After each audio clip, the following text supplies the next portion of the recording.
네, 우리 함께 이렇게 한번 인사하겠습니다. 하나님이 당신을 향한 좋은 계획이 있습니다. 그렇게 인사하겠습니다.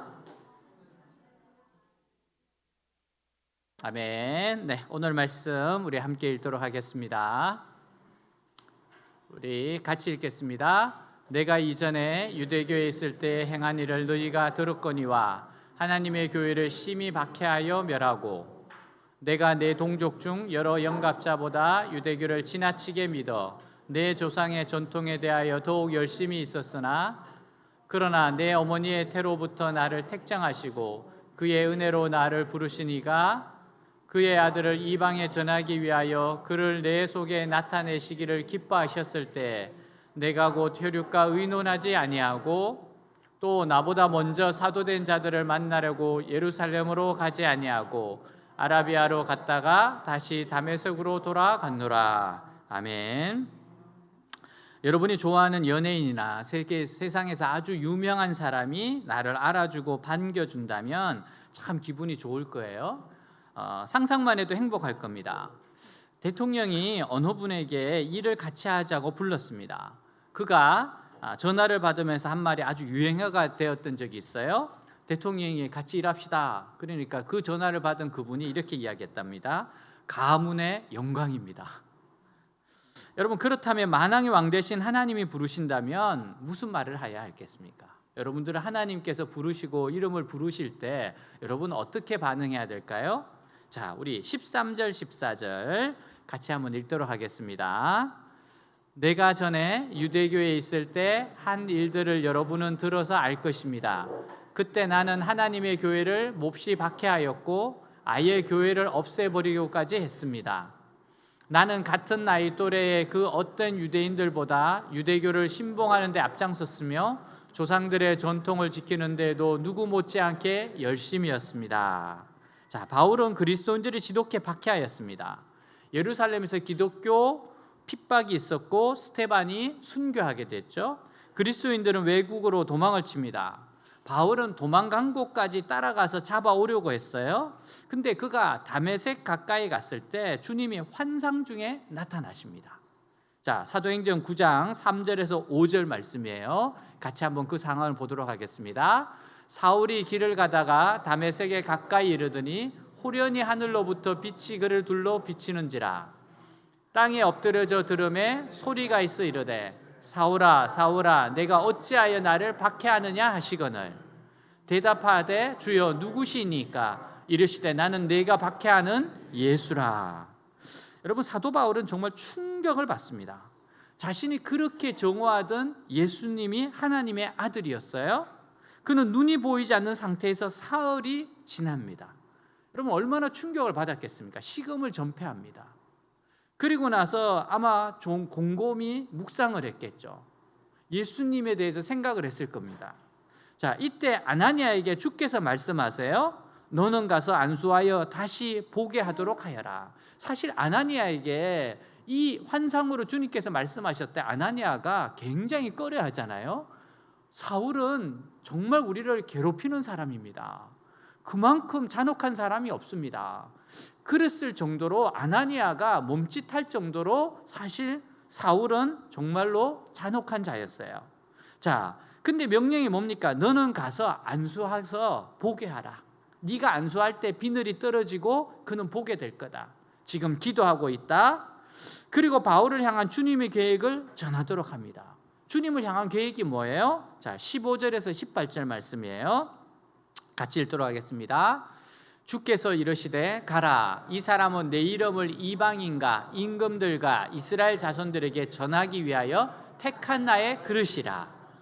그가 내 이름을 위하여 얼마나 고난을 받아야 할 것을 내가 그에게 보이리라 하시니 아나니아가 떠나 그 집에 들어가서 그에게 안수하여 이르되 형제 사울아 주 곧 내가 오는 길에서 나타나셨던 예수께서 나를 보내어 너로 다시 보게 하시고 성령으로 충만하게 하신다 하니 즉시 사울의 눈에서 비늘 같은 것이 벗어져 다시 보게 된지라. 일어나 세례를 받고. 아멘. 자, 여기서 예수님 하나님께서 도대체 바울에게 어떤 계획이 있는지를 가르쳐 줍니다. 그게 뭐예요? 이방인에게 복음을 전하기 위해서 택한 그릇이라는 겁니다. 그리고 내 이름을 위해서 얼마나 고난에 받아야 할 것을 내가 그에게 보이리라. 너가 이 일을 위해서, 이 복음을 전하기 위해서 엄청난 고난을 받을 것이다 라고 하는 것을 아나니아를 통해서 들려줘요. 여러분, 아나니아의 믿음을 보십시오. 딱 가서 안수하여 이르되 형제 사울아 라고 말합니다. 여러분, 이게 쉽겠습니까? 형제 사울아. 예수님 믿는 사람들은 형제가 되는 겁니다.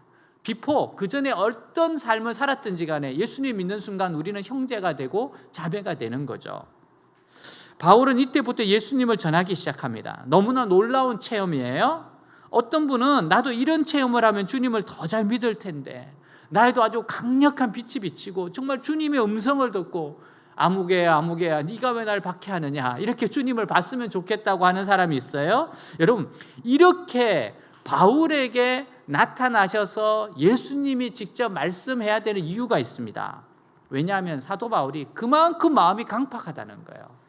이러한 역사가 아니면 꼬꾸라지지가 않는다는 겁니다. 그러니까 여러분, 얼마나 마음이 딱딱하면 주님께서 이렇게 하셔야만 됐겠습니까? 그래서 여러분, 어떤 면에서 너무 막 강력한 체험을 하고 이런 건 어떻게 보면은 뒤집어 말하면은 마음이 너무 딱딱한 겁니다. 여러분, 그래서 말씀을 듣고 믿는 것이 제일 좋아요. 말씀을 들으면서 은혜를 받고 믿는 것이 얼마나 좋습니까? 그래서 나도 이런 체험을 했으면 좋겠다, 그러지 말고 말씀은 은혜 받으시길 주님을 축복합니다. 자, 15절입니다. 또 이렇게 이야기해요. 그러나 내 어머니의 태로부터 나를 택정하시고 그의 은혜로 나를 부르시니가. 자, 바울이 자기와 같이 악한 자를 선택하셨대요. 은혜를 주시는 하나님의 놀라운 사랑을 증거합니다. 그가 어떻게 증거해요? 하나님은 부족하고 연약한 나를 사랑하십니다. 그리고 선택하셔서 주의 백성으로 불러주셨습니다. 여러분, 이게 그에게 있어서는 엄청난 은혜라는 겁니다. 장로교의 창시자인 조한 칼빈은 젊어서부터 죄와 상관없이 살아보려 무척 노력하였습니다. 그래서 자신의 죄를 회개하고 다시 죄 짓지 말자고 결심을 해요. 그 후 1년 정도 지난 뒤에 자신의 삶을 돌아보았는데 실수와 잘못이 많음을 발견하고 또다시 회개합니다. 그렇죠. 인간이 완전하지 않지 않습니까? 반복해서 죄를 범하게 되죠. 그리고 또 자신의 삶을 돌아보면 또 다른 잘못들이 계속 발견되는 겁니다. 이렇게 계속 반복하니까 실망이 되는 거예요. 좌절이 되는 겁니다. 왜 나는 이거밖에 안 될까? 그런 생각이 드는 겁니다. 내가 원하는 대로 착하게 살지 못하고 이렇게 실수만 하니 하나님이 나를 정말 사랑하시겠나, 이런 생각이 되는 거죠. 자기 자신이 너무 한심하게 생각이 되는 겁니다. 자, 그래서 그는 이렇게 질문합니다. 하나님, 왜 제가 하나님의 뜻대로 살고 싶은데 잘못을 자꾸 반복합니까? 이렇게 실수하고 죄를 짓습니까? 하나님이 나를 버리신 겁니까?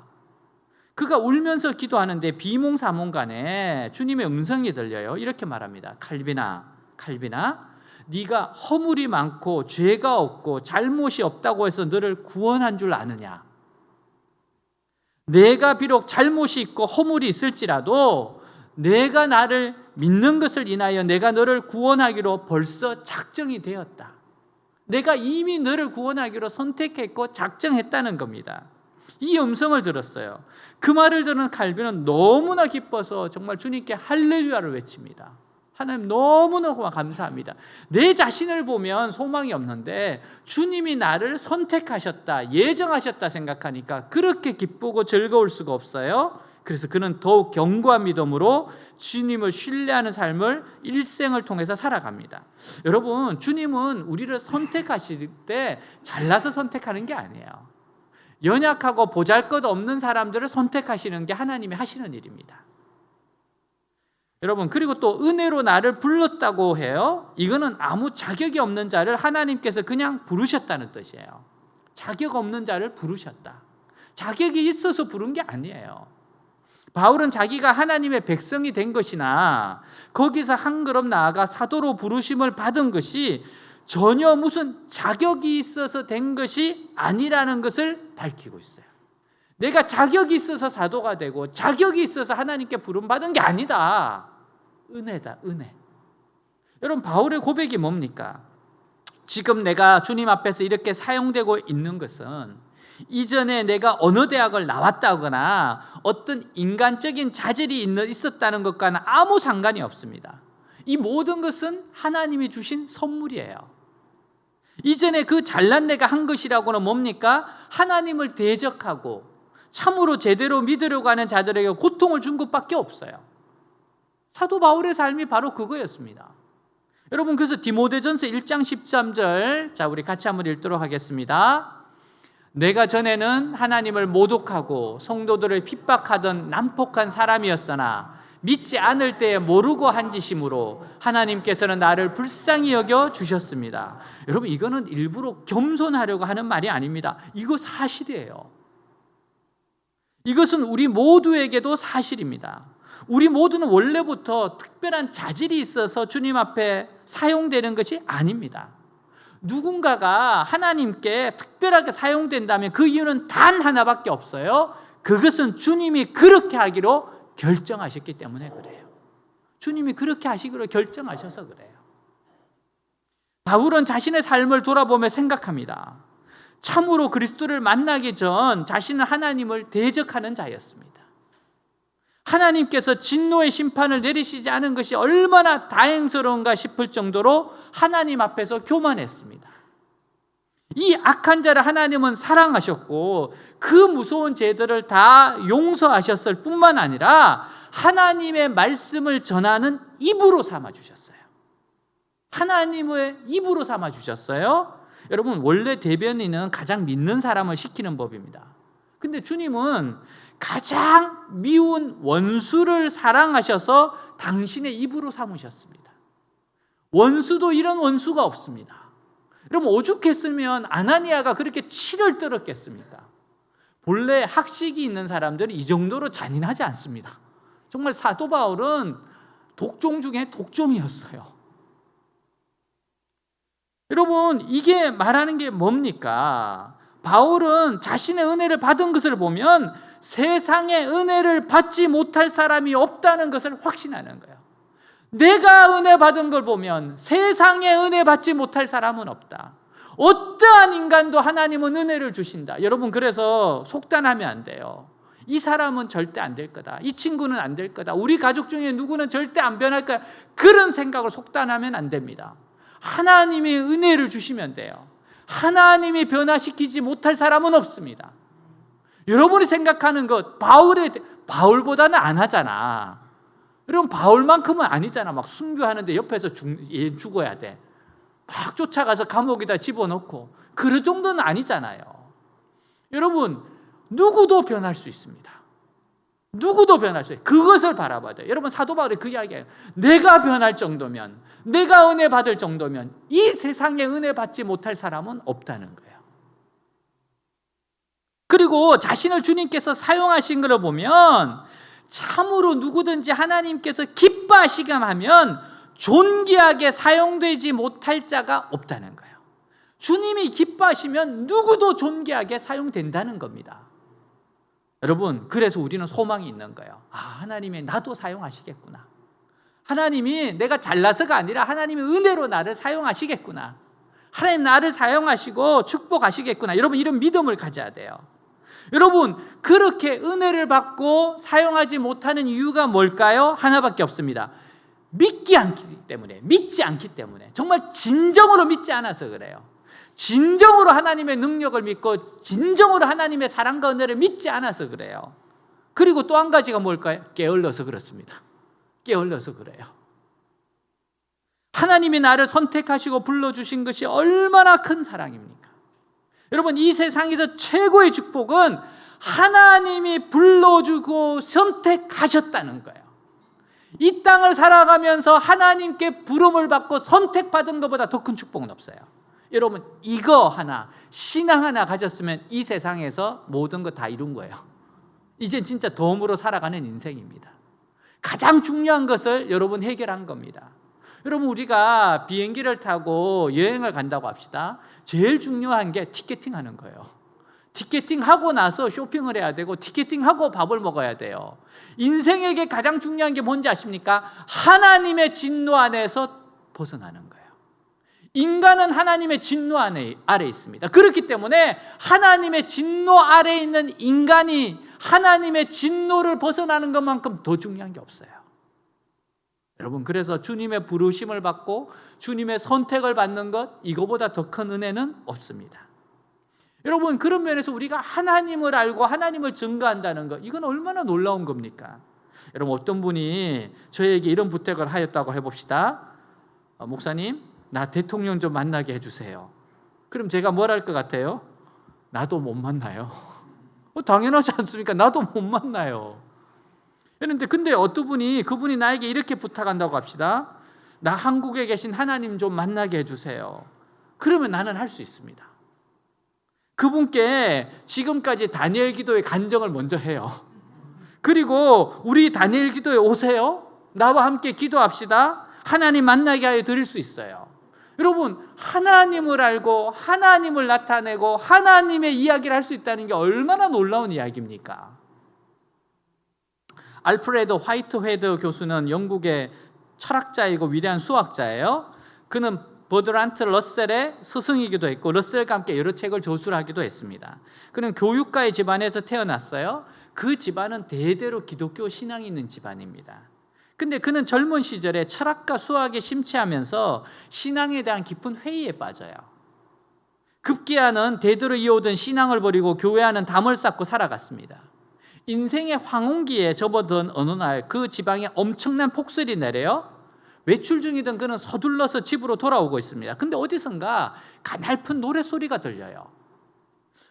가보니까 눈구덩이에 빠져있는 늙은 할머니가 부르는 노래였어요. 서둘러 눈구덩이에서 할머니를 건져주었습니다. 이 할머니는 이 화이트헤드에게 정말 고맙다고 거듭거듭 감사하며 물어봅니다. 내게 이런 큰 은혜를 베풀어 주는 것을 보니 당신은 분명 신앙심이 깊은 분이시겠군요. 어느 교회에 출석하고 계십니까? 그래서 갑자기 좀 겸연쩍게 머리를 끄적이며 대답해요. 아니요, 저는 교회 다니지 않습니다. 신앙심도 없고요. 그러자 이 할머니가 의외라는 듯이 이렇게 말해요. 아니, 다 늙은 사람이 어쩌자고 아직도 예수님 믿지 않는단 말이에요. 그러다가 나처럼 뜻밖의 사고를 당하면 어떻게 하려고 그래요? 나는 저 눈구덩이 속에서 죽을 것이라 생각하고 계속 열심히 찬송을 부르고 있었습니다. 그 말을 듣는 순간 그는 충격을 받았습니다. 그리고 생각을 해봐요. 도대체 무엇이 저 할머니로 하여금 저토록 두려운 죽음 앞에서 큰 확신을 갖고 찬송을 부르게 하는가? 내가 탐구하고 있는 철학이나 수학, 아니 어느 학문이라도 저 할머니가 갖고 있는 저런 확신을 줄 수 없지 않는가? 그때부터 자기가 탐구해온 학문에 대해 회의하기 시작해요. 말하자면 그가 젊어서는 신앙에 대해서 회의했습니다. 회의감을 가졌어요. 의심을 가졌어요. 근데 늙어서 이제는 그토록 자신만만하던 학문에 대해 자기가 회의하게 됩니다. 의구심을 가지기 시작해요. 정말 진리인가 이게? 진리가 무엇인가? 여러분, 그리고는 버렸던 신앙을 다시 찾기로 하고 교회에 출석하게 되었어요. 그리고 나선 잃었던 신앙을 찾게 되었습니다. 여러분, 주님의 선택을 받고 부름받은 성도가 얼마나 존귀합니까? 죽음 앞에서 찬송을 부를 수 있는 믿음이 얼마나 귀합니까? 하나님께서 택한 성도가 된다는 것은 대단히 영광스러운 일입니다. 그 능력의 심이 큰 것이 사람에게 있지 않고 하나님께 있기 때문에 그래요. 하나님께서 약한 것을 택하여서 강한 것들을 부끄럽게 하시고 구원하시기 때문에 그렇습니다. 여러분, 하나님의 선택을 받고 부르심을 받는 것은 너무너무 존귀한 일입니다. 고린도후서 4장 우리 7절에서 10절 같이 한번 읽도록 하겠습니다. 우리가 이 보배를 질그레사 가졌으니 이는 심히 큰 능력은 하나님께 있고 우리에게 있지 아니함을 알게 하려 함이라. 우리가 사방으로 우겨쌈을 당하여도 쌓이지 아니하며 답답힘을 당하여도 박해를 받아도 버림받지 아니하며 거꾸러뜨림을 당하여도 망하지 아니하고 우리가 항상 예수의 죽음을 몸에 짊어짐은 예수의 생명이 또한 우리 몸에 나타나게 하려 함이라. 아멘. 네, 여러분, 주님의 부르심을 받고 주님의 선택을 받은 사람은 바로 이런 능력이 그 안에 있는 겁니다. 우리 16절 17절 또 같이 한번 읽도록 할게요. 그의 아들을 이방에 전하기 위하여 그를 내 속에 나타내시기를 기뻐하였을 때 내가 곧 혈육과 의논하지 아니하고 또 나보다 먼저 사도된 자들을 만나려고 예루살렘으로 가지 아니하고 아라비아로 갔다가 다시 다메섹으로 돌아갔노라. 자, 바울은 주님을 만난 후에요, 다른 사도로부터 특별히 배운 바가 없다고 말하고 있어요. 우리는 이 말을 들을 때 마치 바울은 모든 것을 다 깨달았기 때문에 다른 사도들의 가르침을 받을 필요가 없다는 것처럼 들을 가능성이 있어요. 그러나 바울이 말하고자 하는 것은 이게 아닙니다. 바울이 교만해서 다른 사도들로부터 배울 바가 없다는 것이 아니라 그는 사실 그들로부터 배울 기회가 없었습니다. 특히 주님에 대한 여러 가지 이야기들을 듣고 싶어도 이상하게 들을 수 있는 길이 열리지 않았어요. 지금 그 사실을 이야기하고 있을 뿐입니다. 바울에게 예루살렘에 있는 사도들과의 교류의 길이 이렇게 열리지 않았던 이유가 뭐예요? 그것은 단 하나의 설명밖에 없어요. 주님이 그것을 기뻐하지 않은 겁니다. 그 만남을 기뻐하지 않았다는 거예요. 주님이 만일 이것이 필요하다고 생각하셨으면 그렇게 하셨을 겁니다. 그러나 주님은 바울에 대해서 다른 생각을 가지고 계셨어요. 그것은 그를 별도로 사용하시는 것이었습니다. 주님은 바울이 예루살렘의 제자들로부터 무엇인가를 배우는 것을 기뻐하지 않으셨어요. 그를 바로 일으켜 이방의 빛으로 보내셨어요. 그래서 그는 아라비아로 가게 되었고 또 다메섹으로 돌아오게 되었습니다. 바울이 예루살렘에 있는 예수님의 제자들로부터 복음에 대하여 배울 수 있는 기회가 주어지지 않은 이유는 예루살렘 제자들이 지나치게 유대적이었기 때문에 그래요. 이것은 베드로가 이방인인 고넬료에게 복음을 전하는 데 앞서서 환상 가운데 3번씩이나 하늘에서 부정한 음식을 보자기에 싸서 내려보내어도 그가 먹지 않으려고 한 것을 통해서 알 수 있어요.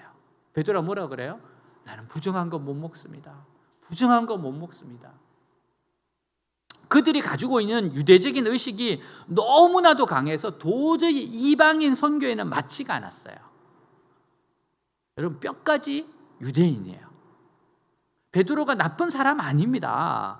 예루살렘에 있는 제자들 중에 나쁜 사람이 누가 있습니까? 그러나 그들에게서 이 유대적인 전통이라고 하는 것은 뼈에 사무쳐 있어서 도저히 인위적인 것으로는 바꿀 수가 없어요. 바꿀 수가 없습니다. 그들은 뼈까지 유대인들이었어요. 오골계가 뼈까지 검잖아요. 정말 뼈까지 이들은 유대인이에요. 도저히 이방인들의 풍습과 사고방식을 수용할 수가 없었습니다. 주님께서는 사람마다 서로 다른 용도를 가지고 계셨어요. 용도가 다 있습니다. 주님은 억지로 사용하지 않으세요. 모든 사람들을 다 그릇대로 쓰시는 겁니다.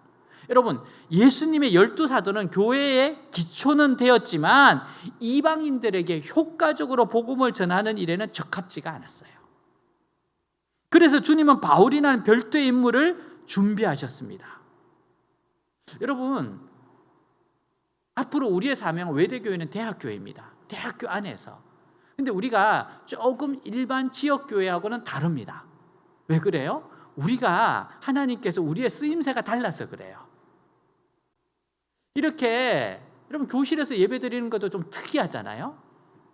그리고 우리가 이렇게 구성원들이 이렇게 모였는데 보면 좀 특이하잖아요. 그냥 보면 그리스도인 같지가 않잖아요. 저보고 처음부터 성직자다 막 이런 분은 별로 없더라고요.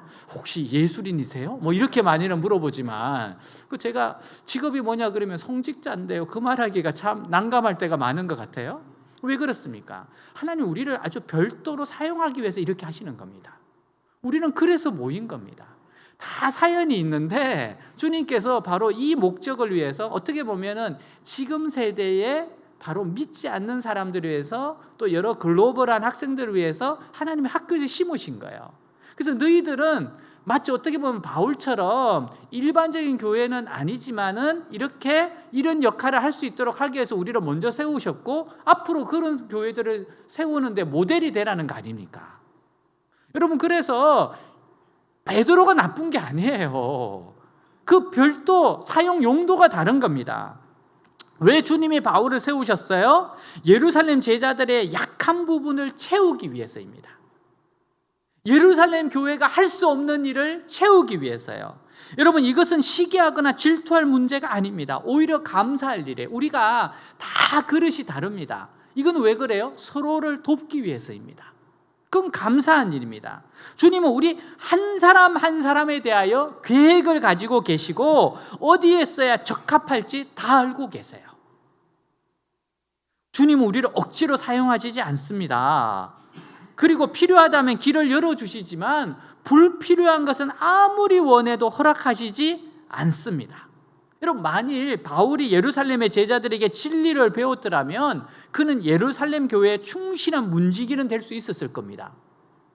그러나 예루살렘 제자들을 배반하지 않고는 이방인의 사도가 될 수는 없어요. 여러분, 이방인의 사도로서 바울처럼 이렇게 탁월하게 사역할 수는 없습니다. 그러자면 진짜 갈라져야 돼요.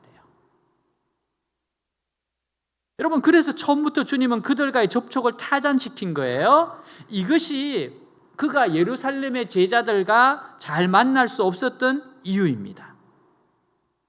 우리는 주님이 우리 삶의 구체적인 부분에 간섭하고 계시다는 걸 잘 인정하려고 하지 않습니다. 설마 주님이 이런 부분까지 신경을 쓰시겠느냐 하는 식으로 생각할 때가 많아요. 그러나 설마가 아닙니다. 주님은 실제로 우리 삶의 아주 구체적인 부분까지 간섭하세요. 어떤 사람은 아무리 만나려고 해도 만나지지가 않습니다. 어떤 때는 어느 곳으로 가려고 하는데 길이 열리지 않습니다. 그럴 때 우리가 모르는 가운데 주님의 뜻이 있다는 것을 인정해야 됩니다. 저는 대학교 다니면서 대학교 들어가기 전부터 저는 장교로 군대를 가겠다라고 정말 굳세게 마음먹었던 사람입니다. 왜냐하면 옛날부터 그 TV 프로그램도 전우라고 해서 그런 거 좋아했어요. 나는 꼭 저렇게 소위가 될 거다. 그리고 중위로 제대할 거다. 정말 그래서 저는 반드시 ROTC가 될 거라고 생각을 했어요. 학사장교가 될 거라고 생각했어요. 물론 여러 가지 생각이 있죠. 군대 가면 월급을 주니까 졸업 제대하고 졸업하면서 월급도 받고 얼마나 좋아요. 그래서 나는 장교가 될 것이다. 그 정말 열망으로 가지고 있었는데 하나님이 정말 길을 안 여시더라고요. 근데 처음부터 떨어뜨리지는 않더라고요. 너무 강렬해서 그런지 1차 통과, 2차 통과. 근데 3차 마지막에 안 됐어. 그래서 3차에 안 되는 바람에 정말 이례적으로 그때 3차까지가 떨어지는 사람이 드문데 제가 3차에 안 돼가지고 군대를 3학년 1학기를 마치고 갈 수밖에 없었어요. 너무 늦어져서. 정말 하나님이 안 여시면, 불필요하다 생각하면 안 여십니다. 그럴 때는 정말 그때는 이해가 안 됩니다. 근데 돌아서 보니까 저는 군대를 갔다가 돌아와서 은혜를 받아야 돼요. 그래야지 헌신을 할 거 아니에요. 여러분, 하나님은 항상 주님의 뜻이 있어요. 하나님의 선한 계획이 있어요. 열지 않으면 이유가 있겠구나. 지금은 내가 모르지만 나중에는 알게 될 거다. 그렇게 생각하시면 됩니다. 여러분, 이럴 때 우리가 참 답답하지 않습니까? 주님 이럴 때 그냥 말씀만 한마디 하시면 다 알아들을 텐데 왜 말씀을 하지 않으실까? 바울아, 나는 너를 이방인의 사도로 택했다. 그러니까 예루살렘의 사도들과 교제하거나 배울 필요 없어. 이렇게 말씀하면 어떻게 되었겠어요? 바울은 기고만장해서 그들을 아예 인정하려고 하지도 않았을 겁니다. 그러나 아무리 그들과 만나려고 해도 길이 열리지 않았습니다. 그래서 할 수 없이 독자적인 길을 걷지 않을 수 없었어요. 나중에 보니까 주님의 뜻이 너무나도 깊고 오묘한 데 있었다는 것을 알고 다시 한번 주님께 감사와 찬양을 드리게 됩니다. 우리가 이렇게 감사와 찬양을 드릴 때가 옵니다. 항상 보면 주님은 선하시기 때문에, 위대하신 분이기 때문에 내 생각과 다를 때는 항상 주님께 감사와 찬양을 드릴 수밖에 없어요. 하나님의 생각은 이거였구나. 이것이 역시 더 좋은 것이었구나. 이것이 하나님의 그 놀라운 계획이었구나. 여러분, 우리는 모든 것을 다 알고 걸어갈 수가 없습니다. 거의 대부분은 모르는 가운데 걸어갑니다. 근데 한참 지나보면 나에 대한 주님의 뜻이 너무나도 깊고 오묘하다는 것을 알게 돼요. 여러분, 지금 생애에서 여러분 자꾸 돌아보면 참 주님 놀랍다. 주님 어떻게 이렇게 하셨을까? 점점점 가면 갈수록 여러분 그것을 너무 잘 알게 될 겁니다. 그래서 저는 하나님의 사람들이 항상 마지막에 하는 이야기를 가만히 들으면 공통적인 이야기예요. 당신의 인생은 어땠습니까? 그러면 하나같이 말합니다. 은혜였습니다. 너무 단순한데 하나같이 그 이야기밖에 안 해요. 진짜 그거는 은혜였습니다. 다 돌아보면 은혜였습니다. 아니 어떻게 내가 이렇게 마지막까지 이렇게 달려올 수 있도록 하나님이 이렇게 하셨을까? 그때 열어주신 것도 하나님이시고 닫으신 것도 하나님이시고, 근데 돌아보니까 모든 것이 합력하여 선을 이루셨고, 그래서 오직 정말 하나님의 은혜입니다. 은혜. 마지막에 뭔가 멋있는 말을 하고 싶은데 솔직하게 지금 전 생각이 안 나요. 그냥 은혜였습니다. 그 말밖에 생각이 안 나요. 왜? 사실이니까. 사랑하는 여러분, 늘 주님의 깊고 오묘하심이 있습니다. 왜? 하나님 우리를 부르시고 선택하셨기 때문에, 선택하시고 부르셨기 때문에. 여러분, 길이 열리지 않는데 미련하게 끝까지 붙들지 마세요. 아무리 좋아 보여도 우리는 그 깊은 부분을 알지 못합니다. 다만 주님의 선한 계획이 있다, 그걸 믿는 겁니다. 주님이 내가 감당할 수 없거나 필요치 않는 것은 아무리 원해도 주시지 않아요. 여러분, 주님을 신뢰하세요. 나를 택하시고 부르신 주님을 신뢰하세요. 주님은 선한 계획을 가지고 인도하고 계십니다. 여러분, 우리 모두 주님을 찬양하며 인생길을 걸어갑시다. 기도하겠습니다.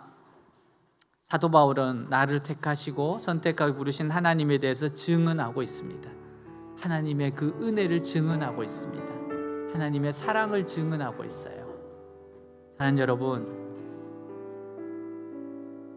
은혜로 돌아가시기 바랍니다. 은혜는 하나님께 선한 계획이 있다는 겁니다. 내 생각과 같이 늦어져도, 내 생각과 다를지라도 하나님 선하십니다. 하나님은 항상 오르십니다.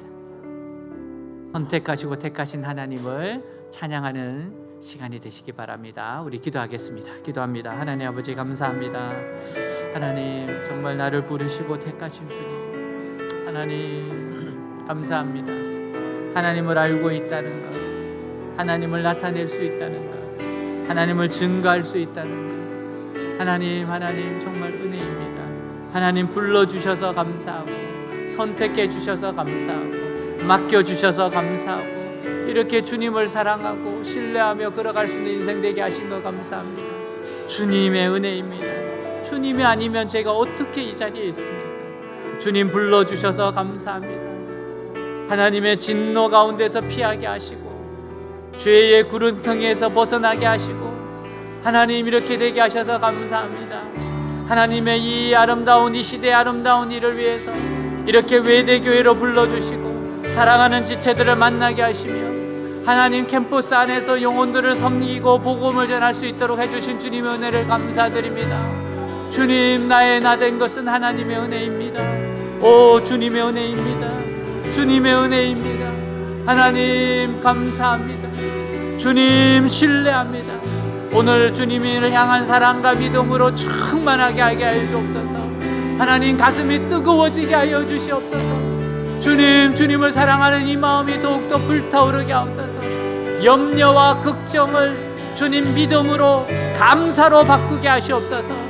감사와 믿음으로 바꾸게 하여 주옵소서. 다시 한번 하나님의 그 오묘하심과 하나님의 그 놀라운 계획과 하나님의 그 놀라운 은혜를 기억하면서, 하나님은 선하십니다. 절대적으로 선하십니다. 하나님은 선한 계획이 있습니다. 이런 은혜를 나에게 주시다니요, 어떻게 이렇게 큰 은혜를 주시다니요. 주님을 찬양합니다. 주님을 찬양합니다. 주님을 경외합니다. 주님을 경배합니다. 주님을 높입니다. 오, 주님 감사합니다. 감사합니다. 하나님,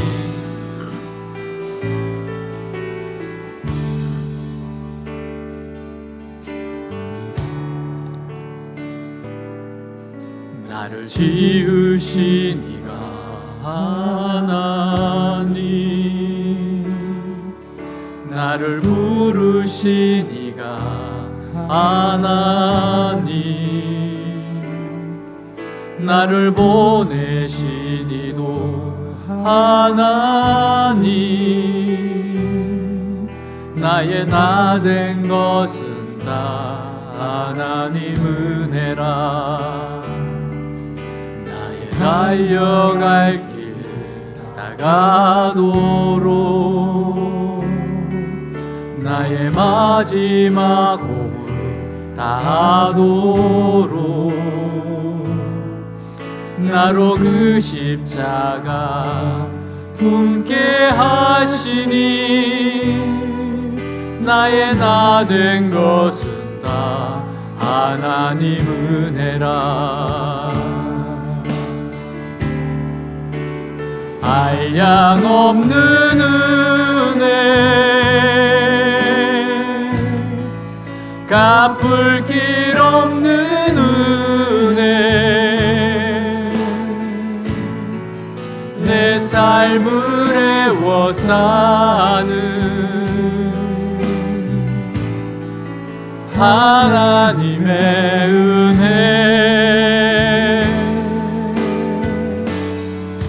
나 주저함 없이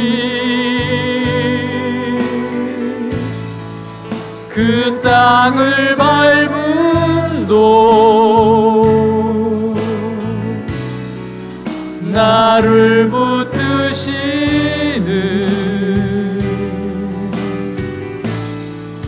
하나님의 은혜. 나를 지으신 이가 나를 지으신 이가 하나님, 나를 부르신 이가 하나님, 나를 보내신 이도 하나님,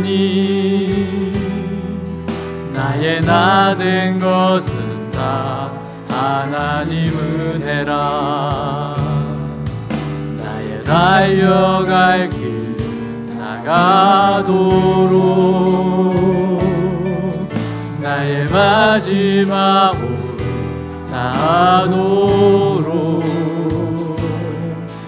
나로 그 십자가 품게 하시니 나의 나 된 것은 다 하나님 은혜라. 한량 없는 은혜, 갚을 길 없는 은혜, 내 삶을 애워 사는 하나님의 은혜.